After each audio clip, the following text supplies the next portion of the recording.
mereka sudah teridentifikasi, rumah mereka sudah kita tahu, teman-teman mereka kita sudah tahu, famili mereka kita sudah tahu.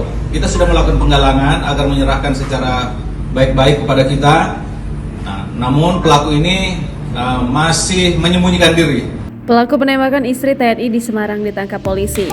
Tim gabungan akhirnya dapat meringkus satu di antara 4 pelaku penembakan istri TNI Semarang pada Jumat 22 Juli 2022. Pelaku yang ditangkap merupakan eksekutor penembakan istri TNI yang membuat perempuan berinisial R terkapar di rumah sakit. Selain itu, petugas mengamankan satu pucuk senjata api yang diduga digunakan untuk menembak korban. Kombes Pol Irawan Anwar belum menjelaskan detail identitas pelaku maupun kronologi penangkapan. Sebelumnya, tim gabungan polisi dan TNI menemukan 2 sepeda motor yang digunakan pelaku. Masing-masing Kawasaki Ninja diamankan di sebuah rumah di Mijen, Kota Semarang, sedangkan Honda Beat diamankan di sebuah rumah di Sayung, Kabupaten Demak.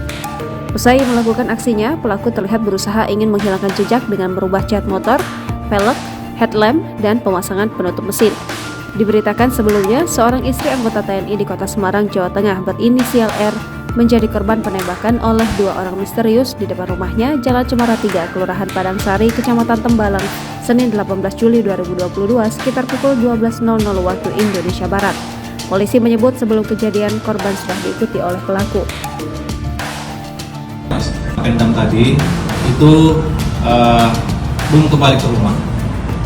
Ya, jadi kita juga menunggu kehadiran yang bersangkutan untuk diminta keterangan. Ya. Bisa ditegaskan saat ini Pak Topung Muslimin desersi. Oh, jadi kalau dibilang desersi kami ini ada aturannya Pak.